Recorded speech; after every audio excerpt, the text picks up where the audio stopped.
ഇവിടെ അങ്കോൾ കാല വന്നിരുച്ചു ഞങ്ങള് അവിടെ അർജുന്റെ ബോഡി ഉണ്ട് നോക്ക. അത് ഇപ്പൊ നമുക്കൊരു 10-11 മണിക്ക് ഒരു കോൾ വന്നിരുച്ചു. അത് ഫിഷർമാൻ അത് മത്സ്യത്തൊഴിലാളികളെ ഫിഷർമാൻ ആണ്. ഫിഷർമാൻ വിളിച്ചു. അത് പോയിട്ട് ഇപ്പൊ 1.5 മണി ടൈം ഉണ്ട് അവിടെ പോയിട്ട് നോക്കാൻ. അത് 1 hour ഒരു ബോഡി മിസ്സിംഗ് ഉണ്ട്. 3 നാളായിട്ട് അവിടെ ഒരു ഒഡീഷ ആദ്മി.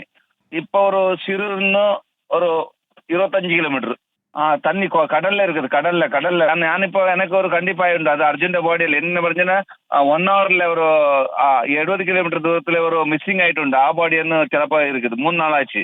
അപ്പൊ അത് അർജുന്റെ ആണെന്ന് സംശയിക്കുന്നില്ല? അർജുന്റെ എനിക്ക് സംശയമില്ല ഇത് അർജുന്റെ. ഞമ്മക്കിപ്പോ ബോഡി എവിടെ പറഞ്ഞാൽ കുമ്മട്ട ഭാഗത്ത് അഗനേഷിനെ ബാട എന്ന സ്ഥലത്തില് അവിടെ ഒരു ഫിഷർമാൻ മീൻ പിടിക്കാൻ പോയ സമയത്തില് 6 മീറ്ററിലെ ഒരു ബോഡി ഉണ്ടെന്ന് சொல்லி.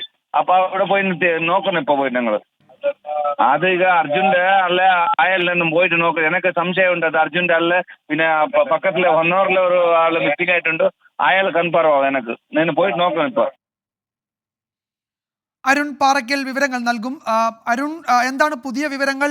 കൂടുതൽ വിശദാംശങ്ങൾ ലഭ്യമായിട്ടുണ്ടോ? അപ്പോൾ ഇനിയിപ്പോൾ ഇത് DNA പരിശോധനയൊക്കെ നടത്തിയെങ്കിൽ മാത്രമേ സ്ഥിരീകരിക്കാൻ കഴിയൂ. ഇപ്പോൾ ഒഡീഷ സ്വദേശിയായ മത്സ്യത്തൊഴിലാളിയുടെ മൃതദേഹമെന്ന് സംശയമുണ്ട് എന്ന വിവരം കൂടി ഇപ്പോൾ അരുൺ പൂപ്പറമ്പ് നൽകുന്നുണ്ട്.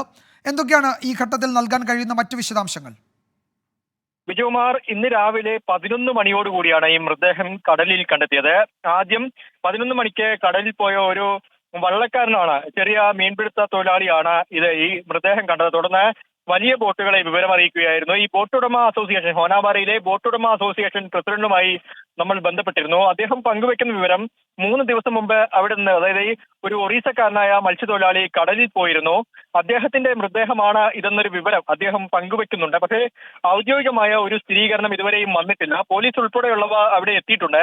പക്ഷെ ഇപ്പോഴും ഈ കടലിലാണ് ഈ ഡെഡ് ബോഡി ഉള്ളതെന്ന വിവരമാണ് ഈ ബോട്ടുടമ പറയുന്നത്. കടലിൽ നിന്ന് ഇതുവരെയും മൃതദേഹം കരയ്ക്ക് എത്തിച്ചിട്ടില്ല. പുരുഷന്റെ മൃതദേഹമാണ്. ഇത് ജീർണിച്ച അവസ്ഥയിലാണെന്ന് പറയുന്നു. കൂടുതൽ പഴക്ക മൃതദേഹത്തിനില്ല, പക്ഷേ ജീർണിച്ച ഒരു അവസ്ഥയിലാണ് എന്ന് അദ്ദേഹം പങ്കുവെക്കുന്നുണ്ട്.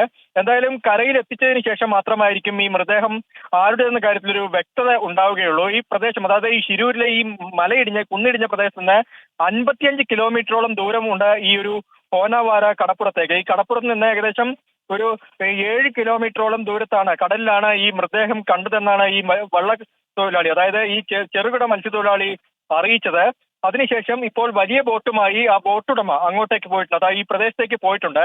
മൃതദേഹം ഉടൻ തന്നെ കരയിലേക്ക് എത്തിക്കുമെന്ന വിവരമാണ് നമുക്ക് ഈ ഹോനാവാരയിൽ നിന്ന് ലഭിക്കുന്നത്. ഇത് ഒറീസക്കാരൻ്റെതാണോ എന്നൊരു സംശയം അവിടെയുള്ള പ്രാദേശികമായ മത്സ്യത്തൊഴിലാളികൾ പങ്കുവെക്കുന്നുണ്ട്. എന്തായാലും പോലീസ് ഉൾപ്പെടെയുള്ളവ ഇപ്പോൾ ഈ ഹോനാവാര കടപ്പുറത്തേക്ക് എത്തിയിട്ടുണ്ട്.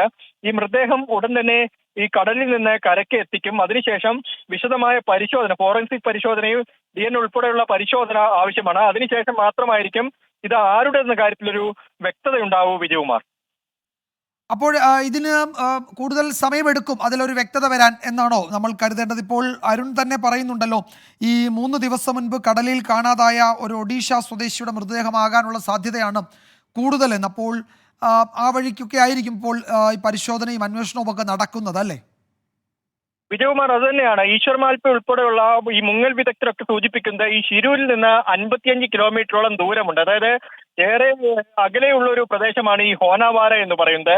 അത്രത്തോളം ദൂരത്തേക്ക് ഈ ശിരൂരിൽ ഉണ്ടായ അപകടത്തിൽ അകപ്പെട്ട ഒരാൾ പുഴയിലൂടെ അങ്ങോട്ടേക്ക് ഒഴുകിപ്പോവുക സാധ്യത കുറവാണെന്ന് ഈ മുങ്ങൽ വിദഗ്ധർ ഉൾപ്പെടെയുള്ളവർ സൂചിപ്പിക്കുന്നുണ്ട്. കാരണം അങ്ങനെ കണ്ടെത്താനുള്ള ഒരു സാധ്യത, അതായത് ഈ ശിരൂർ അപകടത്തിൽ അകപ്പെട്ട ആളുകളുടെ മൃതദേഹം ആരുടേതെങ്കിലും ആണെങ്കിൽ ഈ ഗോകർണം അഴിമുഖം പ്രദേശത്ത് നിന്നായിരിക്കും കണ്ടെത്തേണ്ടത്. നേരത്തെയും കണ്ടെത്തിയ മൃതദേഹങ്ങൾ ഉൾപ്പെടെ, അതായത് ഈ സണ്ണി ഗൌഡ ഉൾപ്പെടെയുള്ള അവിടുത്തെ പ്രാദേശികമായി ഈ അപകടത്തിൽ മരണപ്പെട്ട ഒരു വൃദ്ധയുടെ ഉൾപ്പെടെയുള്ള മൃതദേഹം കണ്ടെത്തിയത് ഈ ഗോകർണം അഴിമുഖത്തോട് ചേർന്നുള്ള പ്രദേശത്തായിരുന്നു. ഈ ശിരൂരിൽ നിന്ന് 12 കിലോമീറ്റർ അകലെയായിരുന്നു. ഈ 55 കിലോമീറ്റർ അകലേക്ക് ഈ മൃതദേഹം പോവാനുള്ള സാധ്യതകൾ ഇവരൊക്കെ തന്നെ തള്ളിക്കളയുന്നുണ്ട്. എന്തായാലും കൂടുതൽ പരിശോധനയ്ക്ക് ശേഷമായിരിക്കും ഈ മൃതദേഹം ആരുടേതെന്ന കാര്യത്തിൽ ഒരു വ്യക്തതയുണ്ടാവും. ഇപ്പോൾ അങ്ങനെയുള്ള ഒരു അന്തിമമായ ചിത്രം നമുക്ക് ലഭിക്കുന്നില്ല.